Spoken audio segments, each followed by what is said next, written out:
Hey BGBers, and welcome to Board Game Burger. This is What's Cooking. Here we sample a dish soon to be served up on a crowdfunding platform and tell you if it's got that special blend of herbs and spices you're looking for. My name is Rachel, and today we are sampling Explorers of the Woodlands, designed by Jeffrey Wood. In this game, players take on the roles of woodland creatures with a taste for adventures. Players use their character's special abilities in order to work as a team to defeat monsters and the ultimate big baddies, either in the classic game mode or in the campaign mode. At the beginning of the game, players all start on the well-named start tile. Each round has an exploration phase and an adventure phase.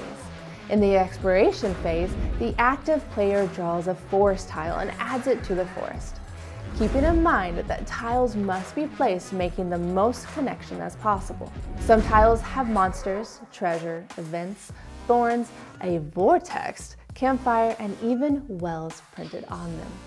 If there are monsters or treasure, place the monster tiles face down on the tile.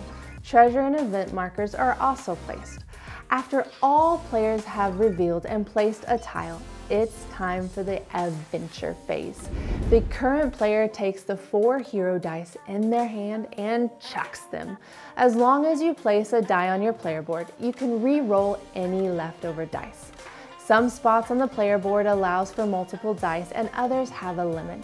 The number of pips on the die indicates the number of action. If you roll a 1, 2, or 3, these dice can be used to move to one adjacent tile, resolving any effects on the tile. If the die shows a 4 or higher, players can gain 1 orb. These are used to unlock powers and to make purchases at the merchant. Each character also has special actions for dice 5 and above, as well as for 6. For example, Clether can take other players on the same space with him, or he activates his special armor.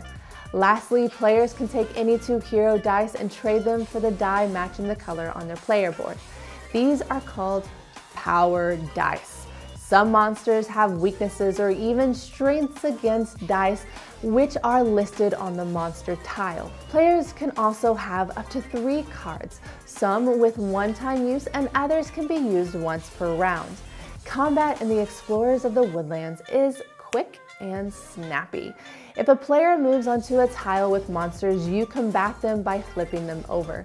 Then the hero attacks the monster one at a time with 1 attack die plus the power die and any other dice afforded through cards and abilities. If the monster has a shield with a 4 on it, then each die with a 4 and above on it is a hit.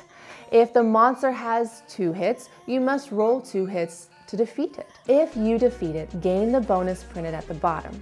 If you lose the battle, activate the negative effect printed on the monster tile. Also, lose health equal to the sword icon printed on the tile. There is the option to fight as a group, but I'll let you discover those rules on your own. The last 3 tiles will contain the boss tile. When the boss tile is discovered, place the boss card on the tile. When a hero enters the space with a boss, the epic battle begins. If other monsters are on the tile, they must be fought first. The boss monster has all the things a normal monster has, plus a threat gauge and combat skills. Before each fight against a boss, the active player must roll a die and apply the effects, like adding an extra monster or losing an orb. The threat gauge shows how long the adventurers have to defeat the boss.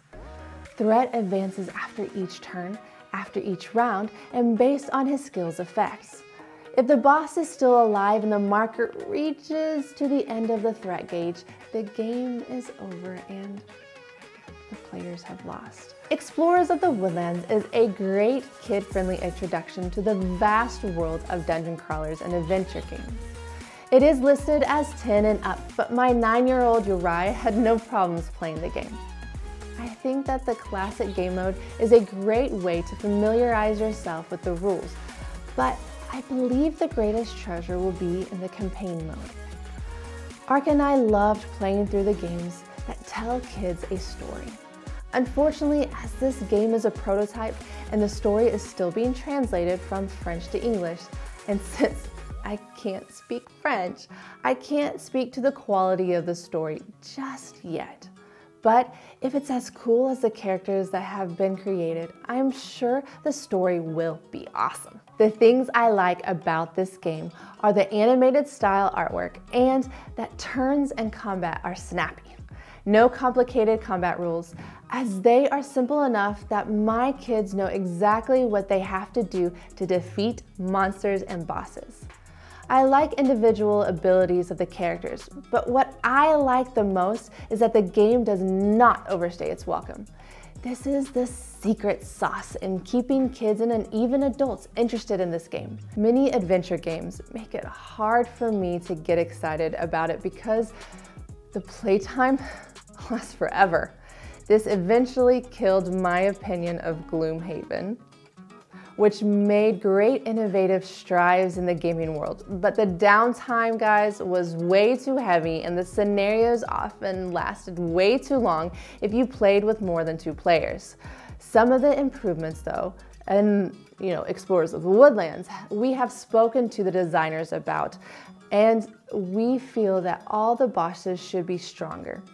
We were also told that the changes were already set in place to improve the bosses and even have them possibly scale based depending on how many players you have. I would also like to see a set of hero dice for each player, but because the publisher is trying to keep the cost down as much as possible, this probably won't happen. But if you have extra dice at home, this won't be a problem, and I really do love the fact that they are trying to keep the cost down for the consumer. I also hope to see double layer boards for this game because of the tracks and the side placement on the board.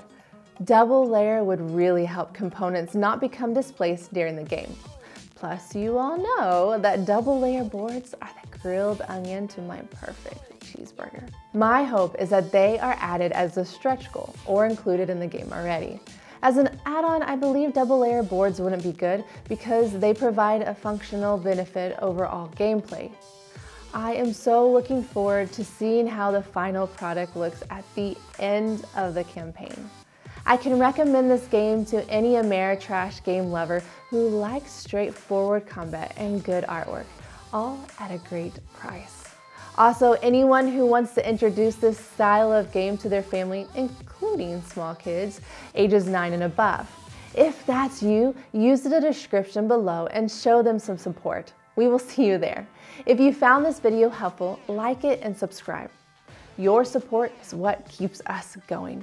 And as always, stay hungry for more board games. Tschüss.